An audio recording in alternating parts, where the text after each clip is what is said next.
Hello, আমি সুস্মিতা বলছি। হ্যাঁ, আপনারা ভালো আছেন তো? নিশ্চয়ই ভালো আছেন।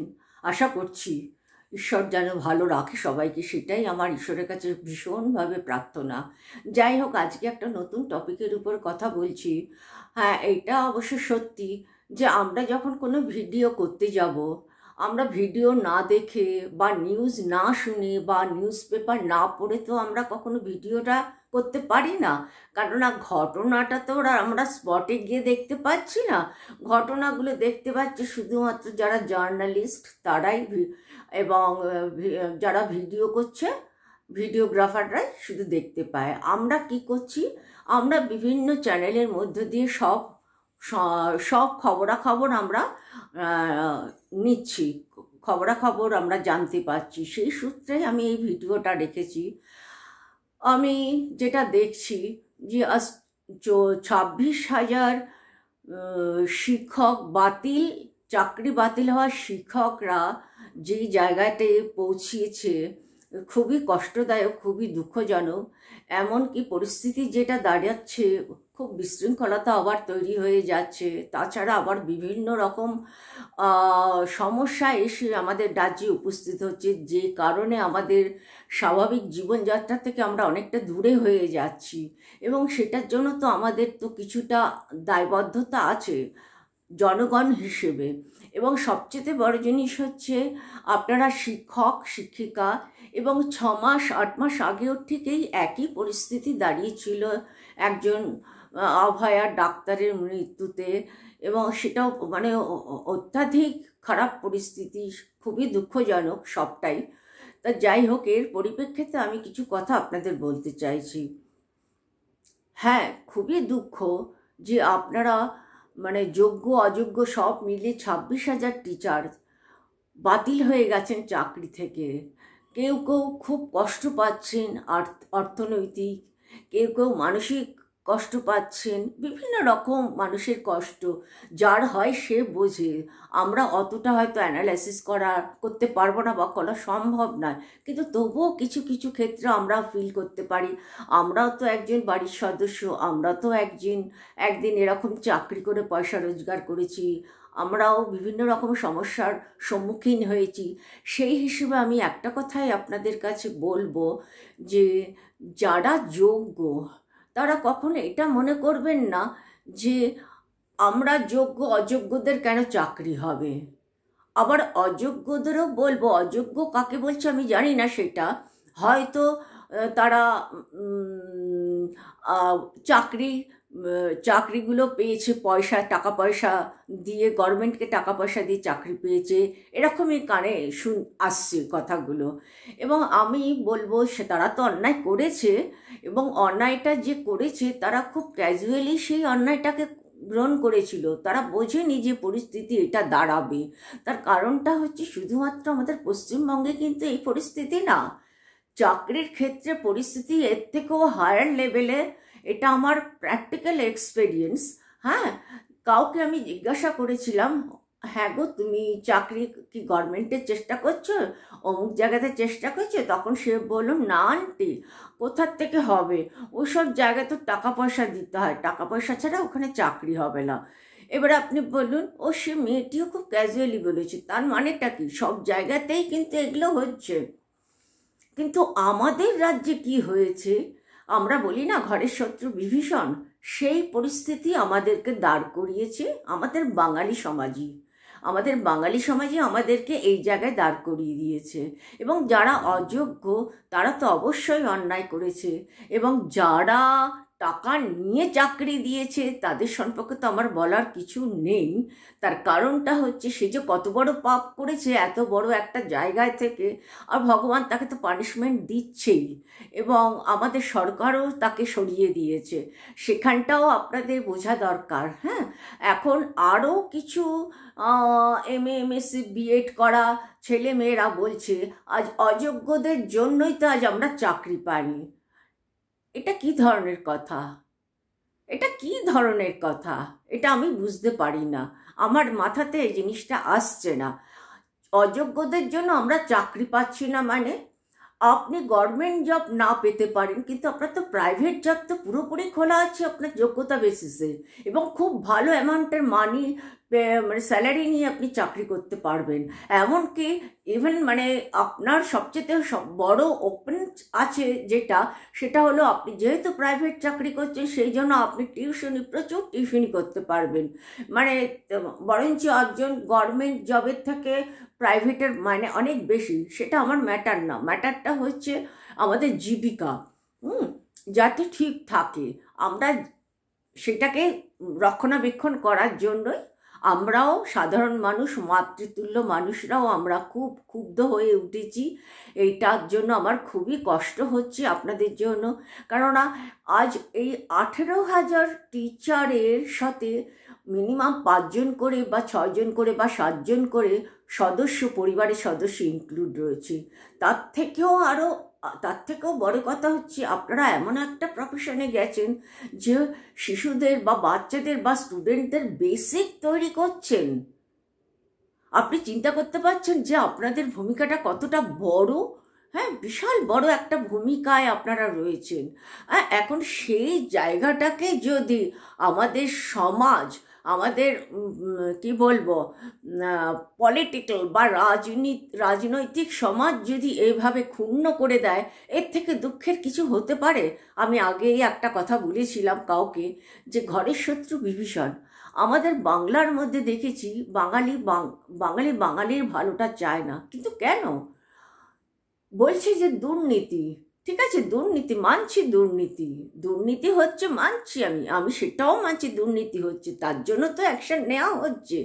কিন্তু আমি দুম করে আমি একটা এরকম মানে চাকরির ক্ষেত্রে যে আমি একটা কেস ঠুকে দেব বা মামলা ঠুকে দেব, কিন্তু আমি একজন আইনজীবী হিসেবে আমি একবারও চিন্তা করব না, বা একজন যে কেউ হোক, আইনজীবী হোক, ডাক্তার হোক, ইঞ্জিনিয়ার হোক, যে কেউ হোক, যে আমি একটা দুম করে একটা কেস ঠুকে দিলাম বা মামলা করে দিলাম যে এদেরকে মানে এভাবে কি বলে, দুর্নীতির মধ্যে দিয়ে এরা চাকরি পাচ্ছে, এনিহাও এটার ব্যবস্থা আপনারা নিন। ঠিক আছে, সেটাও আমি মানছি। হ্যাঁ, কিন্তু আপনি যখন এই মামলাটা করলেন বা আপনারা যখন এটাকে এগিয়ে নিয়ে যাচ্ছেন, তখন একবারও চিন্তা করলেন না কোটি কোটি মানুষের প্রাণ শেষ হয়ে যাবে, কোটি কোটি মানুষের প্রাণ শেষ হবে, কোটি কোটি শিশুর জীবন নষ্ট হয়ে যাচ্ছে। আজ 5 বছর বাদে আপনারা যারা রাজনৈতিক খেলা খেলছেন তারা বুঝতে পারছেন 5-7 বছর বা 10 বছর বাদে আপনাদের কি জায়গা হবে যদি আপনাদের কম বয়স হয়ে থাকে। আর যারা 70+ তারা তো চলেই যাবে 10 বছর বাদে, হয়তো বা বিছানায় পড়ে যাবে বা কিছু একটা, তাদের তো আর কোনো ইয়ে থাকবে না। কিন্তু এই যে পরিস্থিতি, আমার আগে চিন্তা তো করা উচিত আমি কত বড় শত্রুতা করছি। একজনকে ট্র্যাপে ফেলার জন্য বা একজনকে পথ থেকে, গদি থেকে সরানোর জন্য যে আমি কোটি কোটি মানুষের জীবন খেয়ে নিচ্ছি, এটা তো আমরা বিভিন্ন উপায়ে তো বিভিন্ন রকমভাবে এটার সমস্যা সমাধান করতে পারতাম। তা না করে আমি যেগুলো সব শুনছি বা জানছি বা পেপার পড়ে বা জানছি, সব বলছে যে দুর্নীতি হলেই মামলা করব। যে বলছে সে কি করে এই কথা বলছে? সেও তো একদিন বিরোধী দলের এক সময় এক জায়গাতে ছিল, তাদের তো চিন্তা করা উচিত যে এটা আমার করা উচিত না। অন্তত পক্ষে আমি যার উপর অ্যাকশনটা নেব আমি আলাদাভাবে নিই, কিন্তু আজ যাদের উপর যারা আজ পচে মরছে তাদের পরিস্থিতি কোথায় দাঁড়াচ্ছে আপনার পরিবারকে দিয়ে আপনি চিন্তা করুন। আজ আপনার সন্তান যদি আপনার কাজ চোখের সামনে দিয়ে শেষ হয়ে যায়, আপনার মানসিক পরিস্থিতি কি হবে সেটা চিন্তা করতে পারছেন? আপনি হয়তো তর্ক করবেন, আমার ছেলে এরকম করতে পারে না, আমার মেয়ে এরকম করতে পারে না, ওটা কোনো কথাই না, পরিস্থিতি হয়তো করে দেবে। পরিস্থিতি মানুষকে বাধ্য করিয়ে দেয় অনেক খারাপ কাজ করতে। কিন্তু আমাদের তো একজন বয়স্ক মানুষ হিসেবে তো সংযত হওয়া উচিত যে আমরা আমাদের সন্তানদের এভাবে ক্ষতি করব না, তাদেরকে বোঝাই তারা যদি কিছু অন্যায়ও করে থাকে। কিন্তু কোথায় অন্যায়? আজ 18,000 টিচারের কোনো অন্যায়? যারা যোগ্যতা নিয়ে গেছে, কোনো অন্যায় না। কোনো অন্যায় না। আর যারা গভর্নমেন্ট জব পায়নি তারা যে এত বড় কথা বলতে পারবে না যে অযোগ্যদের জন্য আমরা চাকরি পাইনি, এগুলো বাজে কথা। গভর্নমেন্ট জবের জন্য এই কারণে বাংলার লোকেরা এত উগ্রীব, তার কারণ হচ্ছে গভর্নমেন্ট জবে মানে শিক্ষক শিক্ষিকার পোস্টে যথেষ্ট ভালো স্যালারি পে করে এবং প্রচুর ফেসিলিটিস, আফটার রিটায়ারমেন্টে ভালো পেনশন, যে কারণে তারা একটা গভর্নমেন্ট জব ধরে রাখতে চায়। এই হলো সবচেয়ে বড় পজিটিভ পয়েন্ট। সেই কারণেই এত দ্বন্দ্ব। একটা গভর্নমেন্ট জব পেয়ে গেলে ভাবছে আফটার 60 দেখতে দেখতে তো চলে যাবে, তারপরে তো আমার লাইফ কি হবে, তখন আমি কোত্থেকে আমার সোর্স অফ ইনকাম হবে। তখন সে ভাবলে যে আমাকে পেনশনটা তো পাবো গভর্নমেন্ট থেকে, সেটাই তো আমার বড় একটা প্রফিট, যেটা আপনারা প্রাইভেট করছেন তারা পাবেন না, তাদেরকে আগের থেকেই জমিয়ে রাখতে হবে। আমারও তো লাইফ এরকম, কিন্তু আমার মাইন্ডের মধ্যে কখনো আসে না ওর যোগ্যতা নাই, ও পাচ্ছে না কেন।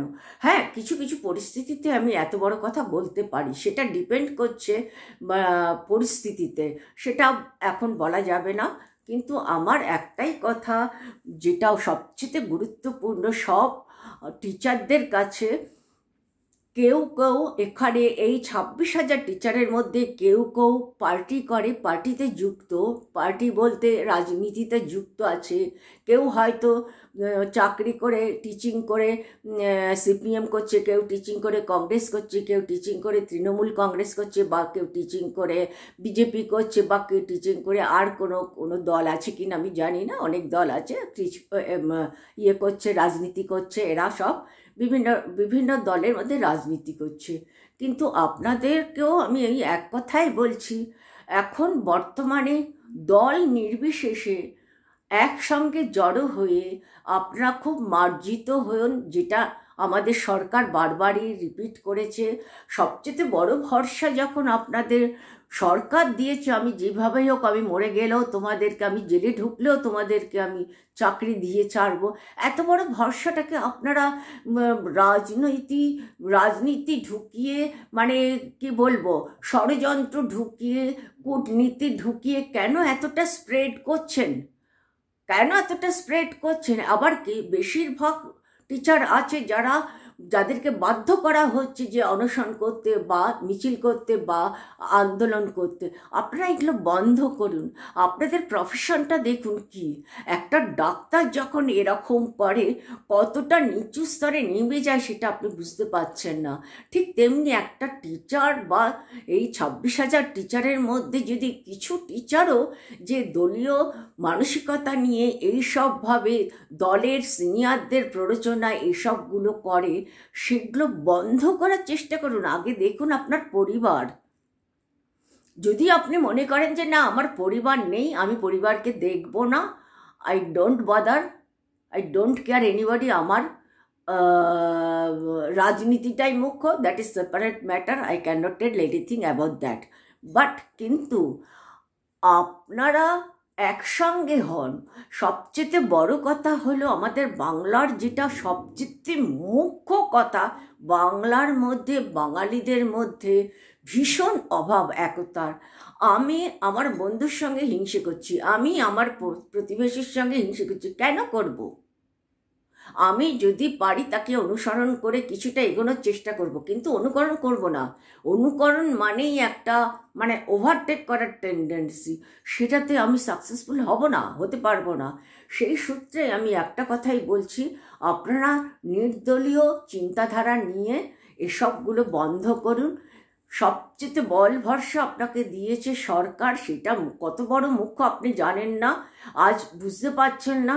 ঠিক এই পরিস্থিতি 8 মাস ধরে অভয়ের মা বাবা যেই ফেস করছে, এটা সমাধান হবে কিনা সন্দেহ আছে। কারণ রাজনীতির মধ্যে যদি ঢুকে যায় একবার, অটোমেটিক্যালি যখন ওই ওই ওই পার্টি যখন ওকে এরা মদত দিচ্ছে, আমি কেন ওকে বেকার আমি পরিশ্রম করব? ও পার্টির কাছে যখন যাচ্ছে আমি কেন সাহায্য করতে যাব? ও তো আমার কথাই শুনতে চাইছে না। হ্যাঁ, ঠিক আপনারা ঠিক সেই জায়গাটায় পৌঁছচ্ছেন। সেই জন্য আপনাদেরকে বলছি, আপনারা কোনো কিছুতে কোনো প্ররোচনার মধ্যে ঢুকবেন না। যতটা পারবেন নিজেদের গুটিয়ে রাখার চেষ্টা করুন। আর আপনারা যোগাযোগটা যদি রাখতে চান সেটা সরকারের সঙ্গে করুন। এটা আমার ভীষণভাবে আপনাদের মঙ্গলের জন্য মঙ্গল প্রার্থনা করে আমি আপনাদের কাছে এই অনুরোধটা করলাম।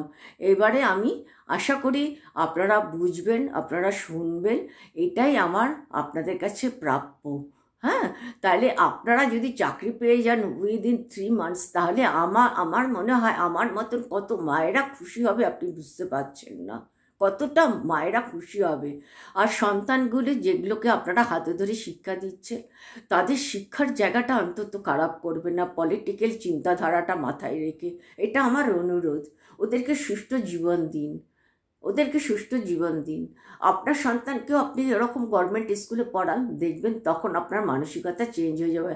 এখন আপনি যদি মনে করেন না না এই তো গভর্নমেন্ট স্কুলে এই রকম চলছে ফলছে, এই আমি প্রাইভেট স্কুলে নাম করা স্কুলে দেব, ফারাকটা আপনার স্বার্থপরতার চলে আসছে যে আপনি আপনার নিজের সন্তানের ক্ষেত্রে শেয়ানা হয়ে যাচ্ছেন, অন্যের ক্ষেত্রে খারাপ আপনি দেখছেন না। কিন্তু আশা করি আপনারা এরকম না, আমি সেটাই বলছি।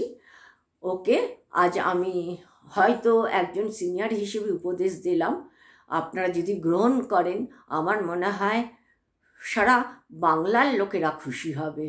ওকে, হ্যাঁ, আজও বেশিরভাগ বাচ্চারা স্কুলে যাচ্ছে না, কতটা কষ্ট বলুন তো মায়েদের। ওকে, আজ আমি ছাড়ি তাইলে।